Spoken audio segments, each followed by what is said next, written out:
I got so much motherfucking design on right now. Break it down, bring it back, make it clap. I got 3 old thoughts, new block, where that day. Bitches on my line, and you know.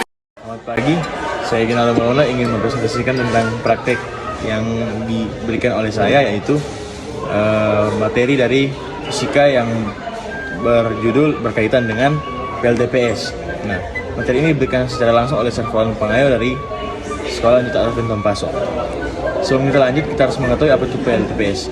PLTPS merupakan sebuah sistem pembangkit energi terbarukan yang memanfaatkan perbedaan tinggi air antara pasang dan surut air laut karena gaya gravitasi bukan dan matahari terhadap bumi untuk menghasilkan energi listrik.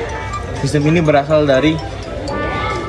berbasis pada pergerakan air laut yang dapat diubah menjadi energi mekanik lalu diubah lagi menjadi energi listrik melalui generator. Ada beberapa aplikasi pemanfaatan energi pasang surut air laut. Namun saya akan menjelaskan masing-masing tentang bendungan pasang surut atau tidal range. Ada 2 cara kerja, yaitu tahap pertama bendungan pasang surut. PLTPS dimulai dengan membangun bendungan di muara sungai atau di sepanjang pantai yang memiliki siklus pasang surut air yang kuat. Bendungan ini berfungsi untuk menampung air laut saat pasang surut. Ketika air pasang pintu di bendungan ditutup sehingga air terkumpul di balik bendungan. Nah, tahap kedua yaitu turbin. Ketika air laut mulai surut, pintu air di bendungan terbuka, memungkinkan air untuk mengalir keluar dari bendungan melalui turbin. Turbin ini juga dipasang di dalam saluran yang menghubungkan bendungan dengan laut. Aliran yang keluar dari bendungan ini menggerakkan turbin yang berputar dengan kecepatan tinggi. Ada juga tahap ketiga yaitu generator. Gerakan turbin yang dihasilkan oleh aliran air menghasilkan energi mekanik. Energi mekanik ini kemudian dialirkan ke generator yang mengubahnya menjadi energi listrik. Generator ini menggunakan prinsip induksi elektromagnetik di mana putaran turbin menghasilkan arus listrik melalui medan magnet. Yang keempat, pemanfaatan siklus pasang surut. PLTPS mengoptimalkan perbedaan tinggi air di antara pasang dan surut untuk menghasilkan energi listrik secara berkelanjutan. Ketika air pasang, energi potensial air yang digunakan untuk menampung air di belakang bendungan. Ketika air surut, perbedaan tinggi air ini menghasilkan aliran yang kuat melalui turbin menghasilkan energi kinetik yang menggerakkan generator. Yang kelima, koneksi ke jaringan listrik. Setelah energi listrik dihasilkan oleh generator, PLTPS menghubungkannya ke jaringan listrik utama melalui sistem transmisi dan distribusi. Energi listrik yang dihasilkan dan dapat disalurkan ke konsumen dan digunakan untuk memenuhi kebutuhan listrik. Ada juga keuntungan dan keterbatasan dari PLTPS. Kita lanjut.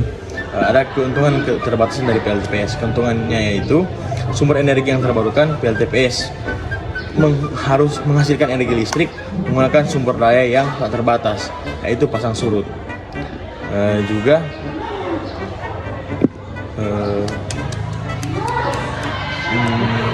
bersifat ramah lingkungan. PLTPS tidak menghasilkan energi gas rumah kaca dan tidak menyebabkan polusi udara.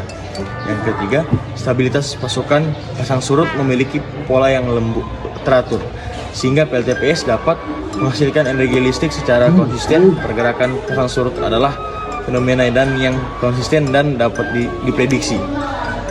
Sehingga produksi energi listrik dari PLTPS dapat diandalkan. Ada juga keterbatasan dari PLTPS, yaitu ketergantungan pada lokasi. PLTPS yang hanya dapat dibangun di wilayah yang memiliki pasang surut yang cukup kuat, sehingga keterbatasan lokal menjadi faktor penting. Ada juga dampak lingkungan yaitu pembangunan bendungan dan penghilang air dapat mempengaruhi ekosistem perairan dan mempengaruhi migrasi ikan serta keanekaragaman hayati lokal. Nah, kita masuk kepada kesimpulan. Dalam penjelasan ini kita telah melihat bagaimana PLTPS bekerja, kelebihan dan kekurangan. Meskipun PLTPS memiliki beberapa tantangan dan keterbatasan, teknologi ini merupakan langkah positif dalam mengurangi ketergantungan pada sumber energi fosil dan menjaga keberlanjutan lingkungan. Dengan pengembangan lebih lanjut dan peningkatan efisiensi, PLTPS dapat menjadi salah satu solusi paling penting dalam mendukung transisi menuju energi bersih dan berkelanjutan. Mungkin sekian presentasi saya. Maaf jika ada yang ribut-ribut.